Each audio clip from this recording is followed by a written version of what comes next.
Today we're going to try to fix our two malfunctioning Central Pneumatic air compressors.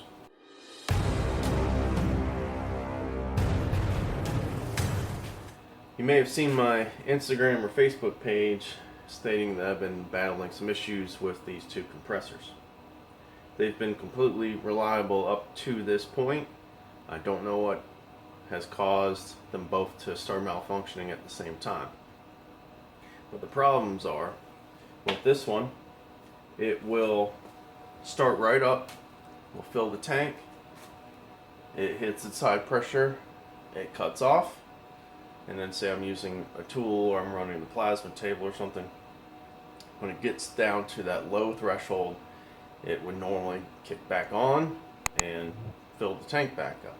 Well, when it tries to kick back on, let me show you, it like stalls. So it should start right up and start filling the tank, right? That's what it does. So we got to dig into that. This one will run and run and run and never exceed 50 pounds of pressure in the tank. So this one, I believe, is a situation where when it stops, it should release the air in the line that runs to the compressor so that the compressor doesn't stall. You know, it builds up too much of a head pressure and it can't get, overcome that to get running again. So I think we can fix this one, hopefully. And this one, I think there's little reed valves in the head, and I think those may be damaged or broken completely off. So we can verify this one by taking the head off, and we'll get to that and see if we can't get that one fixed first, and then we'll dive into this one.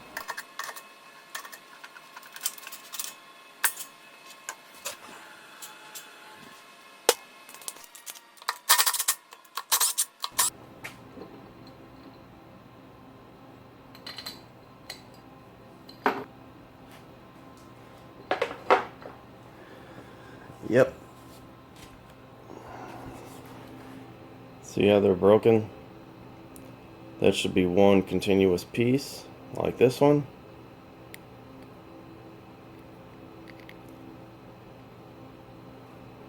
So we'll have to replace. You can buy them in pairs, and I'll put a link down in the description where you can buy them. But we have to replace both those reed valves. It's our new reed valve. Actually, two of them. You need two for this. I went with the stainless ones, and of course link in the description below. Remove the old one, and then you just lay these in the grooves that are machine formed.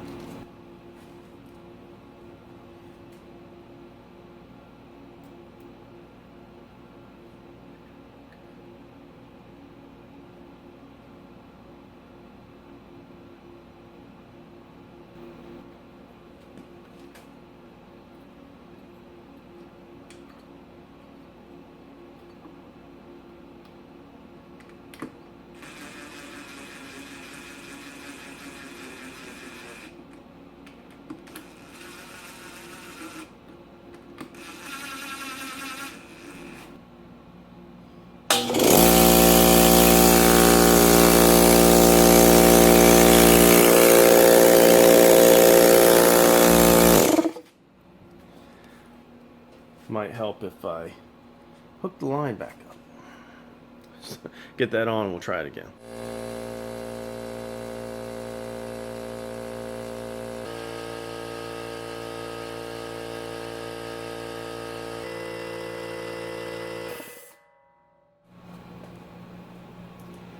We made it past the 50 PSI that we couldn't get past before, and this one's done.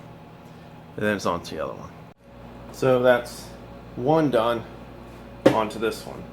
Now this one, I'm pretty sure that the issue is with this pressure relief valve.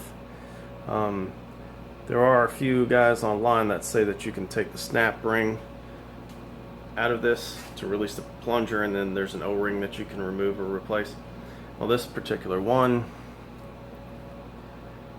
as you can see, does not have a snap ring. It's just kind of crimped. So I've got one of those to replace this one, and we'll see how we get on with that.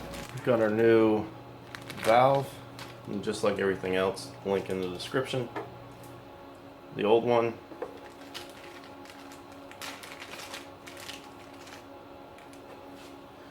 they do look quite a bit different. It's the old one, as you can tell, it's kind of dirty, and then the new one, nice and shiny, but the design looks a little different.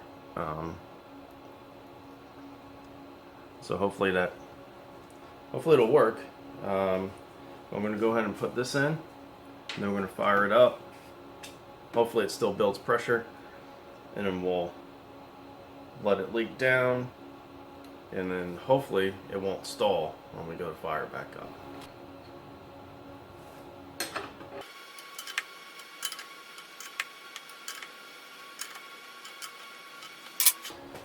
Fingers crossed.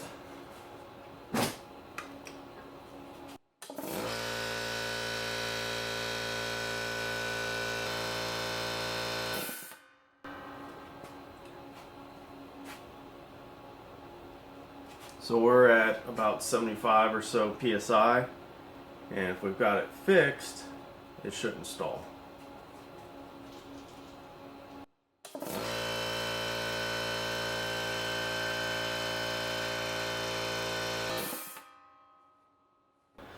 That's awesome. I'm so happy we got those situated. I was really thinking I was going to have to buy a new compressor or two or whatever. If that was the case, I was going to completely gut them and turn them into, use the tanks to make it offset smoker or something. Pretty easy fixes for very little money. It's a case of a couple dollar part on each one, keeping a few $100s worth of equipment from running. So those are probably good items to have in your toolbox to keep on hand in case you do have these compressors, and you want to get the most life out of them that you can. So again, links in the description for the parts that we used to fix these two. And now that I got them fixed, I got work to do. So until next time, get up, get out there, and do it.